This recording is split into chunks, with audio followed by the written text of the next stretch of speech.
this is what a day in the life kind of a busy agent, of a great agent, can look like. And, we always in Ignite start with this notion that successful agents kind of focus on two things all the time. They generate leads, right? And they run their business, right? And so that is kind of the essence of what top agents do all the time. And so on the lead generation side, it's working with buyers and sellers, making presentations, making buyer presentations, previewing real estate. This would be a good weekend to do that if you have an opportunity. On the running business side, all this stuff that needs to get done, marketing and negotiating and transaction management, all this stuff, it's all got to fit into a day. And so a couple things just to kind of think about is, number one, this is a really important thing that I hope you recognize. People don't really decide their futures. They decide what habits they're going to adopt, and their habits ultimately decide their future. If you want to have a future that is full of health and energy, then you're going to have to adopt certain kinds of exercise and nutrition habits. If you want a future that is financially solid and financially safe, you're going to have to adopt certain financial management habits. If you want a future that has a relationship with people that are loving and caring and supporting of each other, then you're going to have to adopt very specific relationship habits. Your habits, the things that you do habitually, determine the life that you're going to have. And so one of the things that it's just really true about top performers in any field, and if you study top performers, and I've done this for over a decade, I study top performers and I coach top performers. What they get really, really clear about is they become absolutely obsessive about consistency.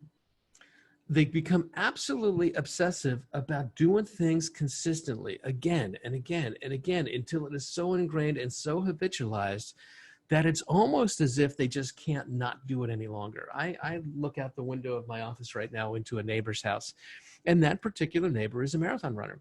And he runs lots of marathons, usually a half a dozen or more a year. And he runs every day consistently. And he runs many miles every day, like somewhere between 5 and 10. Every day of my life, I've lived here 20 years, and he's lived here longer. I've seen him run. And I asked him one time, I said, Bruce, what would happen if you had a day where because he's a morning guy. He's a morning guy and a morning runner. I said, what would happen if you had something else to do in the morning and you couldn't run before work? And he said to me, then I would have to find time in my day later on to run, because it's just such an ingrained habit that I just can't not do it, right? I just can't not do it. And that's what we have to do, is we've got to think about what are the most important things in terms of my business life, and which of those activities just have to become habitualized. And I do them again and again and again, and become absolutely relentlessly obsessive about the consistency. And so if you kind of think about that, I'm going to ask you a question, because I mentioned that Bruce was a morning runner. There's an author by the name of Daniel Pink, and he's really one of the most provocative thought leaders in the space of business and business management. And his book Drive is really a fascinating book, because what he talks about is that human beings have this physical body that they live in, and their physical body has different times of day when they have peak energy states, and they have different times of day when they don't have peak energy states. And it's important from a business standpoint to try to do the most, the things that require the most energy and focus at the times of day when you have the most energy and focus, right? And so if you read this book, if you read Dan, he kind of describes people as one of three kinds of birds. And he calls certain people larks, the early morning people. He calls certain people owls, the late night people. And then he's got this sort of third bird, which probably I think really is what most folks are. That sort of is somewhere in between. And the definition of how you could classify yourself, are you a lark, a third bird, or an owl? And I want you to listen to this definition. I want you to just kind of decide which one you think you might be, and then put it in the chat. I'd be curious to see. Here's how it works. If you were on vacation and you didn't have to set your alarm clock to get up, what time would you go to bed? And what time would you naturally wake up and get out of bed? And it doesn't really matter what that is, but what you would want to think about, here's how it goes. The midpoint of that sleep cycle, you take the midpoint of that sleep cycle. So if, for example, I'll give you me, I'm kind of an 11 o'clock going to bed kind of guy. I'm kind of a 6 o'clock getting up kind of guy, maybe 7 on weekends or vacations. And so if, let's just call it 11 to 7, that's an 8-hour time block. If I split the difference, 4 hours after 11 would be 12, 1, 2, 3. 3 o'clock would be the midpoint of that sleep cycle. And so what Dan's research says is that if the midpoint is before 3:30 a.m., then you're probably a lark. You're probably a morning person. If it's after 5:30 a.m., then you're probably a night owl. And if it's somewhere between 3:30 and 5:30, which I think it is for a lot of folks, then it's kind of the likelihood that you're going to be that third bird, right? For me, I know that I'm a lark. I know. You know, a lot of days I'm up naturally around 5 or 6, and it's not better, worse, or anything else. It's just that knowing which one you are, because your energy level is different, you know, at certain times. And so if you're a lark, you know, things that require you to be analytical, you're going to want to do in the early morning when your energy is at its best. If you are an owl, you're probably going to be better at doing analytical tasks later in the afternoon or in the evening. If you're that third bird, kind of early to mid-morning is probably your best time. If you're trying to make an impression, you know, across the board, if you're trying to make an impact, you know, trying to do those activities in the morning usually put you in a better place to really make that kind of an impact. If you want to make a decision, larks early morning, third birds early to mid-morning, owls late afternoon or evening. I find it interesting that insight, you know, the ability to kind of connect the dots and have those powerful moments of aha, right? For the larks, that's kind of an afternoon thing. For the third birds, it's an early afternoon thing, a morning thing for the owls. And he breaks it down into 3 phases of energy, right? What he calls is the peak energy early in the day. And then there's a letdown, there's a trough, there's that after lunch kind of swoon for most of us where energy drops. And then later in the afternoon, it picks back up again. We have a rebound. Those 3 cycles of peak energy, trough, and rebound are kind of the way it flows for everyone. It's just what time of day is that depending on your nature here. Why am I spending so much time on this? Well, not just because I can geek out on this kind of stuff. I don't want to do that. Because when you're thinking about your day, you've got to be purposeful about what am I putting into the times of day so it syncs up naturally with the energy state that I'm in, right? And here's, for the most part, the way a top agent's day looks. In the very beginning, first part of their day, the thing that they're going to focus on first is kind of starting the day with something that builds motivation. You know, there was a book by the guy named Hal Elrod, which I want to tell you about because it's a great book and because there's only 6 guys on a planet named Hal and we have to support each other. And so Hal Elrod wrote the book, The Miracle Morning. And what he talks about is in the miracle morning, if we get up and we do certain kind of key things to get centered and focused and exercise, you know, that our day is gonna end up better, right? He says, master the morning and you have mastered your day, right? And so he has this acronym of the things that people do just to kind of get in the right space to have a good day. He calls it SAVERS, SAVERS. The first S is for silence. It's just get up and kind of get focused and do something of a meditative nature or prayer or yoga. It doesn't matter, but something where you are just kind of in this centering place and kind of getting grounded. That's the S. The second A, affirmation, right? What is the thing that you want to positively affirm to get yourself in the right space for the day? Have an affirmational practice. V, visualization. What is the thing that you're trying to accomplish today? And visualize it. We talked about vision boards sometimes. And we talk about visualizing not just the outcomes that you want, but the actions that you need to take. So it's silence, it's affirmation, it's visualization. E, exercise. Do something, get moving, do something physical to exercise.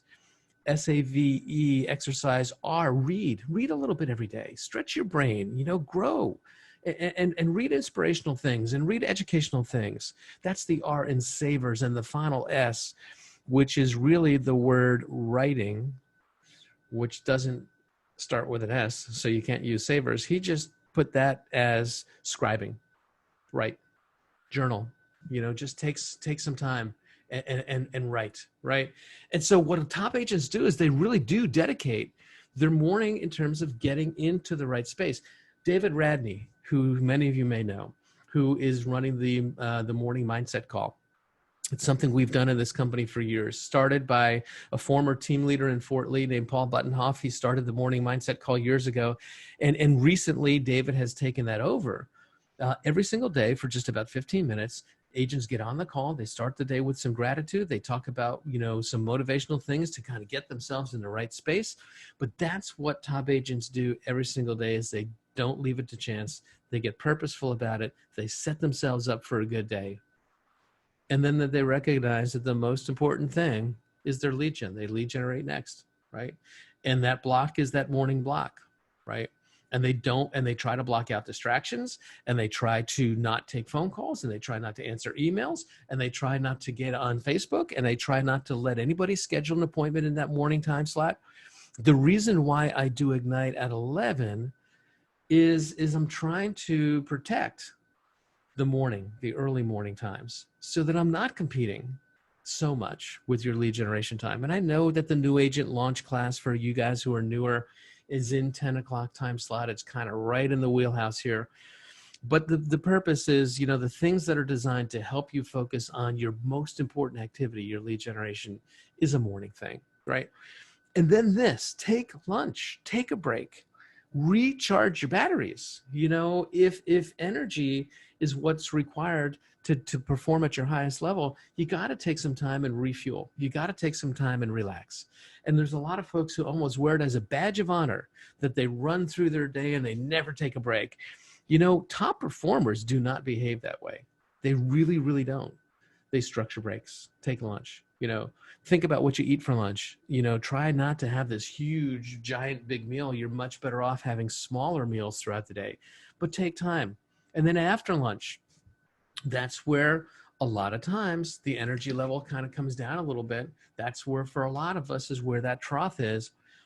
So it's where we put the activities that are important, but they're not mission critical. Lead generation is absolutely mission critical. Running your business is what we do in the afternoon.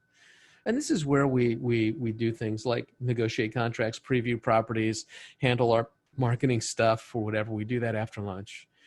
And then in the rebound, in that sort of re-energized spot for most of us, it's kind of mid to late afternoon into the early evening. That's where we get back into our important activities again of growing the business, right? This is where we're going to be making our listing presentations, and this is where we're going to be doing our consultations for the most part.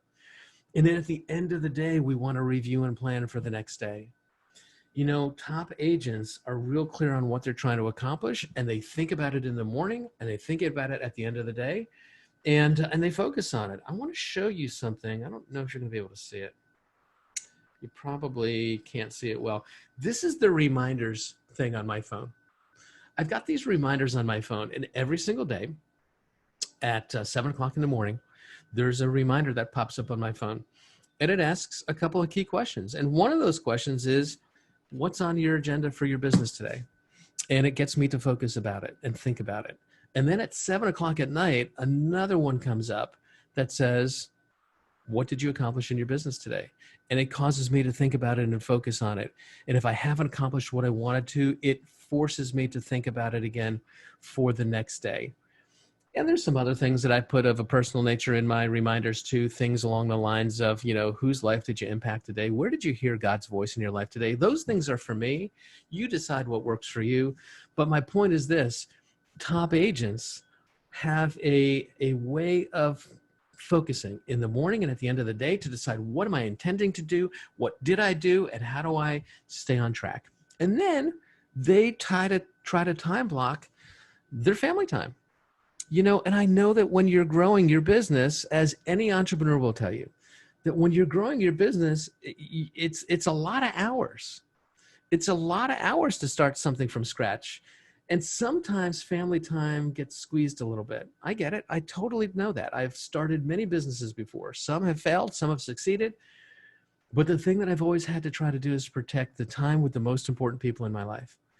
Who you give your time to is the most important thing. The only resource that you have that can't be replicated or remade is your time. And so you've got to make sure you time block time with the most important people and you preserve that, right? But this is kind of an overview of what a day could look like. It's going to start with do the things that kind of set you up for success, then do the most important thing first while you have energy, take some time to relax and to recharge, and then go after it again with running your business and things that are important, but not mission critical, so to speak. And then in the rebound of your energy state, kind of grow the business again and plug back in to deal with clients and that sort of stuff. Review, repeat, rinse, wash, repeat, right? That's just the game. And what I said before, I'm going to drive it home again, top performers in all disciplines become absolutely obsessed with repetition. You think about Michael Phelps, you think about, elite athletes of all kinds. They become obsessive. And look, I don't necessarily know if you need to become that kind of obsessive, but if you want something big in your life, you've got to just create the habit. And this is kind of what the day structure sort of looks like. So give me any questions about this before we move on. Now, being able to execute this ain't easy. I totally get it. Because then life happens. And right in the middle of your prescribed time block, something happens. Your kid is sick, your dog's throwing up on the floor. Who knows what's going on, right? But it's going to pull you off. The goal is to always to try to get back on track. Get on track again and try to determine, is this something that can wait? But anybody have any questions or feedback or thoughts about this before we move on to the next parts? You can unmute if you want. I'd love to have a conversation and not just talk to myself, which I do. I do talk to myself, specifically when I'm on Zoom. All right, then we're going to move along here. In the session that we talked about. Now I have a question. Okay, bring it on. In the morning when you wake up, so you did notification for yourself? Yeah. You notify yourself with a question? Is that what you did? Yeah, well, so I'm up early. I'm up usually somewhere between 5 and 6. It's not the first thing that I look at, but before I really get going on my business day or my day, I have a reminder in my phone that goes off and it makes a little beep, and I look down at my phone, and it's kind of like a text message to myself that asks me the question, what's the most important thing that you're going to focus on in your business today? And it really causes me to prioritize and make a decision. And put it out in front of me, right? At the end of the day, it's what did you accomplish? Did you accomplish what you said you were gonna? If not, what are you gonna do about it, right? That's the idea. Okay, and how, like your sleep hours, how many hours did you sleep per day, average? I'm usually a 7-hour guy. I need about 7 hours to kind of really function. So I'm usually like 11 to 6-ish. I am blessed that and my wife is very jealous. I am blessed because I fall asleep very quickly and I sleep very soundly. On my Fitbit, on my watch, they sometimes can track your sleep cycles and how long it takes for you to actually get into a sleep state. On average, for me, it's somewhere between 90 seconds and 3 minutes. I put my head on the pillow and I'm asleep. That's just, I'm fortunate that way. But the idea is what's the midpoint of your typical sleep pattern? And that midpoint, based on Dan Pink's work, sort of helps you figure out, are you a morning person, an evening person, or somewhere in between, right? And you time block, I noticed you put the time block in family time quite early.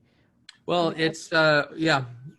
And that's not my calendar. That's the template that comes out of this particular class at Ignite. You decide what works for you based on your family schedules and things like that.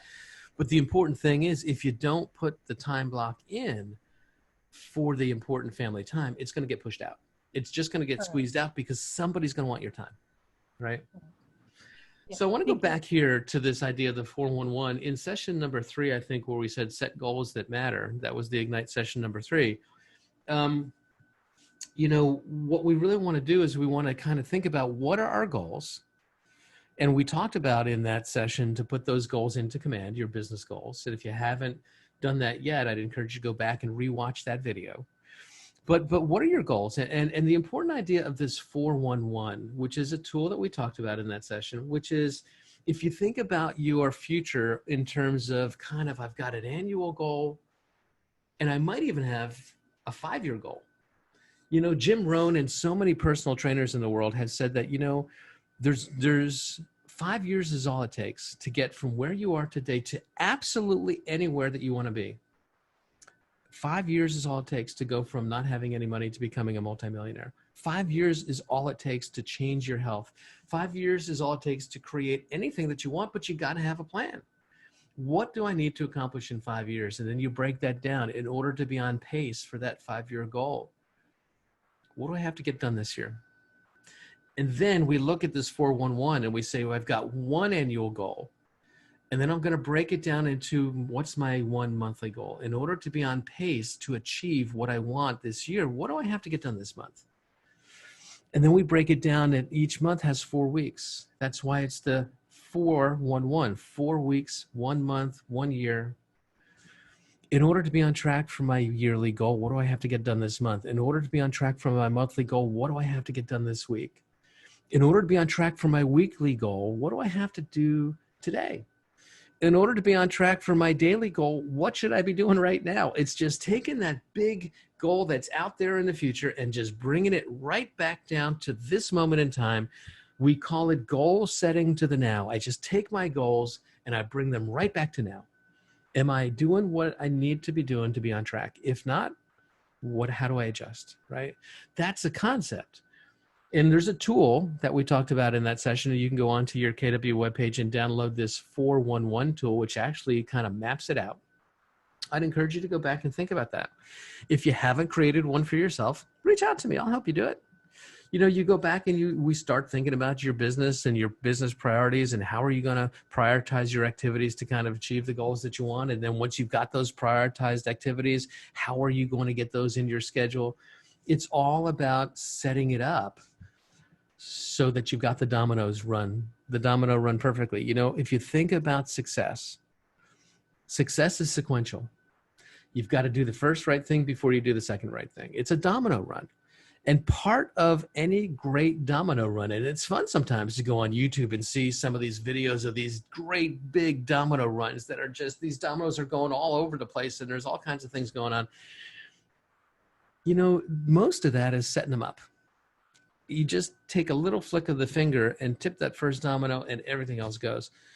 But the work is setting it up, right? Is deciding what should be the first thing and what should be the second thing and when should I do it and why should I do that and how am I going to evaluate it? But top agents, they have their day set out. They know what they're trying to accomplish in each part of their day. That's based on this vision of lining up the activities in a way that's in sync with executing what they want to get done in order. And they just kind of live that way, right? They recognize that not everything matters the same. We've talked about the 80-20 principle. This notion that certain things that you're going to do are going to have a huge impact and certain things that you're going to do probably not going to move the dial that much. And ironically, what we know is that from a performance standpoint, 20% of the things that you spend your energy doing generate 80% of the results that you get, which means that 80% of what you spend your time doing is really only responsible for 20% of what you achieve. It's really counterintuitive, but it's backwards. And so what we have to be real clear on is what is the most important thing? What is the 20% thing? There's a story of the big rocks. Does anybody know the story of the time management professor and the story of big rocks? Has anybody ever heard that story before? If not, I'll share it for you. Here's how it goes. I don't see any response in that. So here's how this goes. There's this guy, he's a professor in a college and he's a time management expert. And what he has in front of him as a display is a big glass jar that's empty. And on the table in front of him, he's got a pile of big rocks and he's got a pile of little rocks, sort of gravelly rocks. And he's got a pile of sand and he's got a bucket of water. And what he does is he takes these big rocks and he puts them all into the jar until the jar's filled up to the top with rocks. And he asks the class, is the jar full?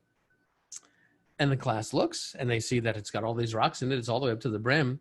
And so they say, yeah, that absolutely is full. And he says, but wait. And he takes some of the little gravel rocks and he pours the gravel over the top of the bigger rocks into the jar, and he shakes the jar, and the gravel kind of finds its way all around the edges of those big rocks, and it fills up some of the empty space that was between the places where the big rocks touched. And he says to the class, is the jar full now? And they look at it and say, you got us. Now the jar is really full. And so he takes the sand and he pours the sand over top, and he shakes the sand as he pours. He shakes the jar as he pours the sand, and the sand starts to fill around the edges of the gravel. And he asks the class, is the jar full now? Well, by now they've kind of decided, okay, probably not, because there's still one more thing on the table. And sure enough, it's the water. And he pours the water over the top, and the water fills all the space that's left until the water overflows. And he asks the class, is the jar full now? And the class says enthusiastically, now the jar's full. And so he asks the class, what's the lesson? What's the takeaway? And one of the students raises their hand and they say, the takeaway for me is, if you're creative and if you think about it, you can always find a way to kind of add more stuff into your jar. This is a lesson on time management. If you get creative, there's always a way to fit more into your day. And the professor said, no. That's not the lesson. The lesson is, if you want to get everything in, you got to start with the big rock first and fit the little things around it. The little things will never make room for the big things to fit in. And when it comes down to our lives, there's certain things that are just bigger rocks than other things. Our time with our family is a big rock. It's the biggest rock. Our business lead generation is a really big rock. And these little things that take up our day, all these appointments and all of these things, that these got a minutes, and I've got to go meet this inspector and I've got to go deal with this issue. These are little rocks in the grand scheme of thing. And what happens is the little rocks never make enough room for the big rocks to get into the jar. If you're going to get it all done, you got to prioritize and decide what's the most important thing and do it first. That's the essence of the 80-20 rule. And I'm here to tell you that people that succeed at the highest levels in every walk of life, in business, in performance, in politics, in art, in anything, they get this. They totally get this, and they live their lives this way, right? And so they set objectives. And they set objectives that are very clearly defined in very specific ways. They've got things that they want to do, and the tasks that they're going to put into their jar, the tasks that they're going to put into their calendar, and those tasks, those objectives are SMART. And the S in SMART stands for this word specific. Do I know exactly what I'm going to do? Do I know how to do it? And do I know when I'm going to do it? And do I have clarity on the task itself? Because I don't want to try to do something that I don't really have clarity on. Let's make it real. If I was going to say that I was going to do door knocking as part of my lead generation strategy, and I don't know whether that's the right one or the wrong one for your business, but if I chose that one, specifically, whose door am I going to knock on? What am I going to say when they open up the door? What am I going to do if they don't open up the door? Do I know specifically, to have clarity on what this action looks like? The next word that leads to, it starts in this upper right corner. It goes to measurably. That's really supposed to be measurable. I guess it did fit into the wedge. Is it measurable? I'll just go back to my door knocking. If I'm going to knock on doors, how many doors am I going to knock on, right? Is it something that I can measure? Action. Is it an action that I can control? Because if you're going to have something that is going to forward the outcomes that you want to achieve, it's going to have to be behaviors that you can initiate or actions that you can initiate. You never want your future based on responding to someone else doing something first. Yes, you do want to have a plan of action so that when inbound leads come in, that you know how you're going to handle them, in what time frame, and you know what you're going to do. But you can't wait for inbound leads to come. You've got to go out there and make things happen. Specifically, what is it going to be? Measurable, how much are you going to do? Action that you can control. The R in SMART stands for realistic. Is it realistic? Is it realistic that the amount of the actions that you've decided to measure is really realistic. I talked one time to an agent a number of years ago who had a very big goal and a very big vision for his family's life. And he determined that in order to get to the goal financially that he wanted, he was going to need to go on 180 some odd listing appointments a year. And I said, okay, 180 listing appointments a year, 52 weeks in a year. It's about 3 and change a week. Certainly not something that's not achievable. There's lots and lots and lots of agents around who are going on more than 3 listing appointments a week. But is it realistic for you? Do you have the systems in place right now to do that? What's your personal best been in terms of listing appointments over the course of a year? And he said, well, probably around 12 to 15. Okay. Then to go from 12 to 15 a year to 180 a year, is that realistic right now? And if it's not, what would need to change? What would you have to do differently? Who would you need to become to be able to do the things that you needed to do so that was realistic, right? Are your goals realistic? And let's also think about it this way. Are they realistic from the standpoint that you're actually willing to do it? A lot of times agents have told me as I've coached them that one of the things they wanted to do in growing their business was to do a certain type of lead generation, perhaps a cold call or a for sale by owner call or something that both they knew and I knew that they weren't going to do because it wasn't something that they wanted to do, because it was something that they were afraid to do. It's because it's something that they didn't know how to do.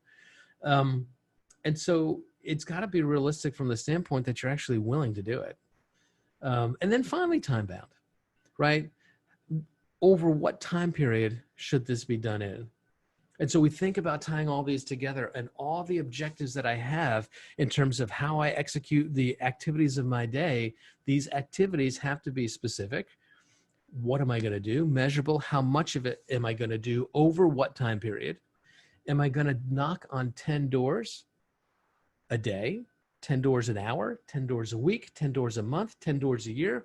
That time-bound piece really kind of changes the whole game, because you will have very different outcomes if the time is huge to get things accomplished in, So this notion of SMART goals, SMART objectives, translating your activities of what you're trying to accomplish this week into actions that you can quantify in this way. That's the way that top performers do it, because then they can go back and they can evaluate what's working and what's not working. I like to use the image sometime of driving a car. And in your car, there's gauges on your instrument panel. Who can unmute themselves for a minute or put in chat, what would be a gauge that you could see on the instrument panel of your car when you're driving? Anybody want to just call out a couple of gauges? A tachometer. Oh, Devin goes right for the cool one. Okay, tach. What else? Temperature. Temperature gauge. What else? Gas gauge, right? There's a big one called a speedometer. And here's what I would say. If you're driving the car, and let's say that you're driving slowly and you want to go faster, is there anything that you can do physically to the speedometer to increase the speed of the car, or do you have to do something else? Anybody? If I want to speed up the car, I got to step on the gas pedal, don't I? I got to step on a lever. There's levers and there's gauges. I step on the lever and the gauge gives me a reading in terms of what changed. And so if you step on the gas pedal and the car's not going faster, you got to decide how come. Maybe I didn't start the car yet. Maybe I forgot to put gas in the car. Maybe I didn't take the parking brake off, or I didn't take it out of park. Maybe who knows what. If I step on the gas and the car's going faster, then yay, that's good, right? And so when we have our objectives and our activities kind of described in this way, what happens is now we have the ability to determine, when we take the action, did the outcome happen that I wanted? When I stepped on the lever, did the car go? If not, how come? Is it that I picked specifically the wrong thing? Maybe I don't know how to do it. Maybe I just picked a dumb thing. Is it a measurable issue? Maybe I've picked the right thing. I'm just not doing enough of it. Maybe I'm doing enough of it, but not enough of it for the time period, time bound. Maybe I need to just do more of it in this time block. Maybe I picked an action that I can't really control. Maybe I just picked something that was just not realistic in the first place. But when you've defined your activities this way, it gives you the ability to diagnose. If my outcome is not showing up the way I expected it would, then how come? Where's it going wrong? Right? So make sure that you think about it this way, and top performers do. Right? And then they time block. We've talked a little bit about time blocking. We hinted at time blocking before. But what I really want you to do is look at your calendar, and I don't care whether you have a paper calendar. Gary Keller is a paper calendar guy. He's got a day timer. He writes things down in pencil, and when he has things that he's got to move around, he erases his pencil. I'm a Google guy because I sync things up between my phone and my laptop and my devices. I don't care what tool you use. But what I really want you to do is to look at your calendar right now and decide, are the things that I have scheduled, if I executed those things well, does it create the business that I want? Because for so many of us, we don't really take the time to put the most important things into our freaking calendars. We use our calendars as kind of a big reminder system. Don't forget to pick up the dry cleaning. Don't forget to get the dog at the groomer, or whatever it is. But if the most important things are the most important things, then we've got to create space in our day for them to occur, and we've got to put them on the calendar. Here's what my calendar looks like. You won't see it well here, but you'll see these time blocks are all color coded. Each color means a different thing.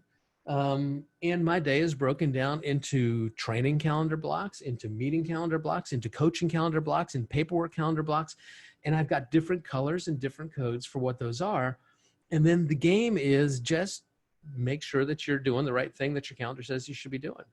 You know, again, I'm going to go back to reminders, technology reminders for a second.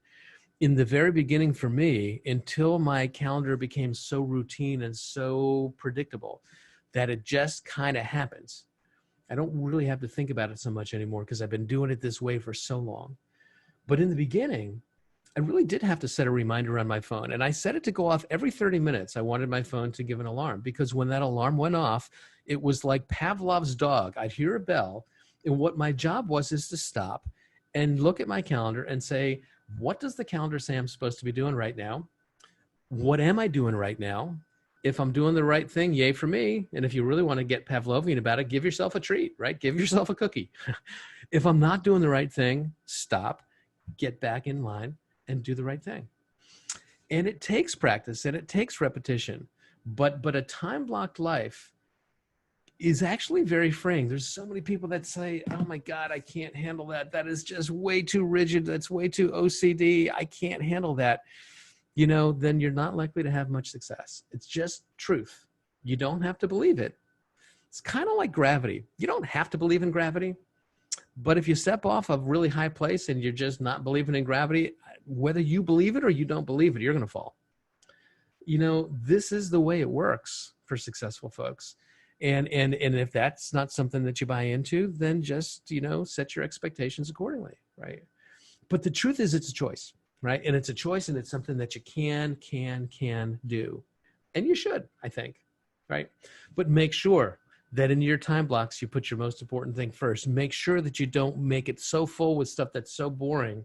And this gets boring. I got to tell you, there's nothing exciting about living a predictable life this way. But I will share this. Tony DeCello, who's now sort of in semi-retirement. Tony was the number one coach in our Keller Williams system of coaching. At one time as an agent, I think he was the number 6 RE/MAX agent in the world and the number 6 Keller Williams agent in the world when he came to the company, or thereabouts. But in order to coach with Tony, and a lot of people wanted to because he was really the best, a couple things were minimums. A, you had to have at least $50 million of production in closed sale volume, or you weren't eligible to coach with Tony. So he was really coaching the elite of the elite. The second thing is you had to be willing to be scripted in your interactions with clients. And you had to be willing to practice those scripts at a high level. And you had to be willing to live your life in a time-blocked way. And if you weren't willing to do any of those 3 things, then you didn't get to coach with Tony. And that's cool. There's other coaches out there. But if you wanted to coach with the best of the best, it was a requirement that you lived this way, right? And so I think I'm making my point. It's just really important, and it doesn't have to be drudgery. It's really all about what you create and what you put in those time blocks. Do the most important things first and create accountability. Now, accountability is a tricky word because so many times we hear accountability as punishment. I can still hear my dad's voice sometimes saying, I'm going to hold you accountable for your actions, young man, which is always code for you screwed up and now you're going to pay the piper, right? And that's not the kind of accountability that I'm talking about. You know, what I'm talking about in terms of accountability is not setting up a reward and a punishment system and having somebody be the arbiter and the police officer, if you will, who holds you and punishes you if you do the wrong thing and you break the rule. What I'm talking about is, who is it in your life outside of yourself who can help set the conditions to help you become able to do the things that you want to do, right? Is it a coach? Is it a mentor? Is it a friend? You know, because there's this accountability cycle that sort of says this. First, we have our goals. And then when we set our goals, then we do the key activities that are outgrowths of what we're trying to achieve. And when we do the activities, we measure the results, this notion of gauges and levers that we talked about before. We measure the results and we evaluate the process. And if we don't get to where we want to be, we make an adjustment. And then we change our approach to our goals, right? This is the cycle. And really what happens is we believe that we can hold ourselves able to follow through on this. The challenge that we have is that as human beings, we have our own blinders. We do. We have our own biases. We have our own blind spots. And we really do need somebody who's outside of our blind spots to help us with this. And so what we know in studying research is people that have taken their goals and not just thought about them, but have written them down. We talked about this in Ignite 3, the goal setting session. People that have written goals are 38% more likely to achieve them than people who haven't taken the time to write those down on paper. And of those people who've taken the time to write those goals down, those folks who have built an accountability relationship, another person outside of themselves, where they report in and say, what am I doing in terms of making these goals real? People with an accountability relationship are 78% more likely to achieve their goals. And so who is that going to be for you? You know, what a great accountability partner does is ask these questions. You know, okay, Olga, what was your goal? What did you plan to have happen? And then what did you do about it? And when you did something, what happened? And is that what you wanted to have happen? If it's not what you wanted to have happen, how come? What do you think got in the way? What do you think happened wrong? What could you do differently to do it different next time? And when can we check in again to see how that change works? That's what a great accountability partner sounds like. And it's not necessarily carrot and a stick kind of a thing where if you don't do what you said you're going to do, there's going to be this big penalty. I've had people who've asked me to hold them accountable in that manner. I have had people who said to me, look, this is what I want, and this is what I'm going to ask you to do. If I don't do what I said I wanted to do, this is the penalty that I want to have happen. And frequently, it shows up like this. I had a woman one time, and it's a really powerful story, but I'll share it in the few minutes we have left. There was a woman that I coached years ago who's now retired from real estate, but she grew up in the Deep South, and I don't know whether it was Alabama or Mississippi, but she grew up in the Deep South at a time that, gosh, I don't even know if it feels all that different from today right now in terms of race relations, but she grew up in the South where the Klan was alive and well, and both her brother and her uncle had been in violent incidents involving the Ku Klux Klan, and it was a terrifying life for her as a young girl growing up in the South. The Klan was really a scary group of folks for her. And what she said was this: I have a really big dream for what I want for my life. And I have a really big dream for what I want for my two daughters. And one of the things that I need to do is I need to create the wealth and the resources so that I can give my daughter something that I never had, which was a college education. And in order to do that, I need to create this amount of income. And there's no ifs, ands, or buts. Failure is not an option. We have got to burn this bridge, baby, because there's no looking back. And so here's what she did. God's honest truth. She gave me a check. And she made that check payable to the Knights of the Ku Klux Klan. And it was a chapter in New York. She was a New York agent. It was a chapter in New York. And it was, she said to me, look, on Fridays of every single week, I am going to have a conversation with you. And on that Friday call, what we're going to do is review what I said I was going to do today, this week, to achieve this goal of building this wealth and creating this for my daughters. And on Friday, we're going to see what I actually did. And if I did not live up to what I said was going to do, I want you to mail that check to the clan and I will give you another one. And I'm like, wait, hold up. What? And I'm like, okay, let's roll. And I have a coach, and I still have a coach. And I said to my coach, I shared the story with my coach, and my coach said to me, would you really do it? Like if she just missed, if she had said she was going to make 50 contacts a week and she made like 48 or 49, you're really going to send that check? And I thought about it. And I said, you know what? I'm really going to do it. Because if she believes that I'm willing to let her off the hook, then there's no bark in that dog. Then there's nothing to this. If she misses, the check is going to get mailed. And my coach said, spot on, man. That's what you need to do. And you know what happened for the year or so that we coached? Every single Friday we chatted, and sometimes it was a text and sometimes it was an email, but we checked in. There was not a single Friday where she didn't achieve her goal. And as fate would have it, you know, it's not about anything other than creating the right habits. The very first slide we said is you don't get to pick your future. What you do get to pick is your habits, and your habits will tell you where your future is going to go. She built a really big real estate business, and fast forward, she's retired now, but her oldest daughter is in medical school. And it's a tribute to the fact that she chose accountability. And that is probably the most extreme accountability case that I've personally been involved in. And I'm not suggesting that that's the level that you should be involved in. But I do get goosebumps when I think about that story, because I just think about how important it was for her to make sure that failure was not going to be an option. There was just too much at stake. And so what are you playing for? And who will you have hold you able to live up to the accounting of your own activities? Is there someone that it's going to be? I'd encourage you to find somebody. And one of the things that I've done through the years, and I can do it again if you'd like, is if you do not have a partner, an accountability partner, but you would like one, then simply throw out into the chat box, I want an accountability partner, and I will pair people up. And again, you don't have to be a professional coach. It's just somebody that you check in with on a regular and consistent basis. Daily is good for 5 minutes or so. And you just have that conversation. What were your plans today? What did you really do? Did it go the way you wanted to? What happened? What could you do differently? Let's talk again tomorrow. That's all it takes.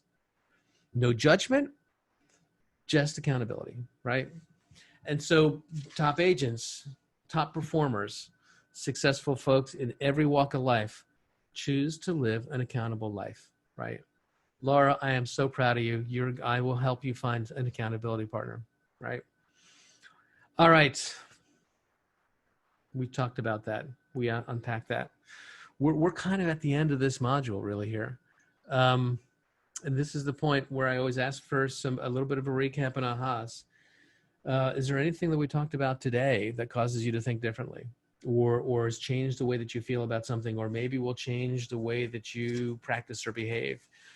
The purpose of today's module was nothing more, nothing less than just to give you a little glimpse into the playbook of if you have an opportunity to shadow the truly elite performers. And look, you can shadow lots of folks. You can shadow folks who are doing really good. You can shadow folks who are just a couple of steps ahead of the path that you are, and that's great. You can always learn from someone, from anyone, especially people who are a little further along the path than you are. But if you really shadow the elite, this is what it looks like, right? So with that said, my aha, says Christina, is I need a coach. All right. Well, you know what? You know, what I will tell you is, you know, there's coaches who, I don't know what market center you're in, but we can help you find a coach if you want to reach out to me. Now, look, sidebar here. I do own a coaching company. Transformative Action Coaching and Consulting is a coaching company that I own. I choose as a matter of practice not to coach agents in our Bergen County Partners Group for pay, right? I'm your director of training. I'll be happy to help any which way I can. I'll be happy to connect you to coaches in our system. but I'm not going to double dip here, right? I'm not going to charge you. The coaching that I do is individual coaching and small group coaching. I do coach real estate agents outside of our group. I coach small business professionals, nonprofit executives. But I think we all need a coach. I have a coach. Every single one of your leaders has a coach. Your team leaders, every one of them has a coach. Al Donahue has a coach, because what we know is that if you want to perform at the highest level, it's a team effort, right? You're going to need a coach. So you know what, Christina, if you want to reach out to me, send me a text, give me a phone call. I'll help you find some good coaching, right? There's plenty of it out there, and I'll help you do that. Okay. Any other ahas today? Going once, going twice on a Friday afternoon. Not quite afternoon yet, still late morning. As we're coming out of that period that Dan Pink refers to as I forgot what he said it referred to, right? That very first part of the day where you've got this drive, right? Where you've got energy. We're going to hit the trough soon, right? Which is why this is the part of the day where your most important activities should happen. Anyway, Olga said that her ahas, she wants to write down the goals. I'd encourage you to do that. And when you've got those written down, the other thing I'd encourage you to do is send them to me. And let's talk about them. And let's get some feedback on them. And I'll help you tweak those and help make sure that they're specific and measurable and actionable and realistic and smart goals, so that you can go ahead and start whacking away and execute, right? Happy to help you do that. Just reach out to me and let me know.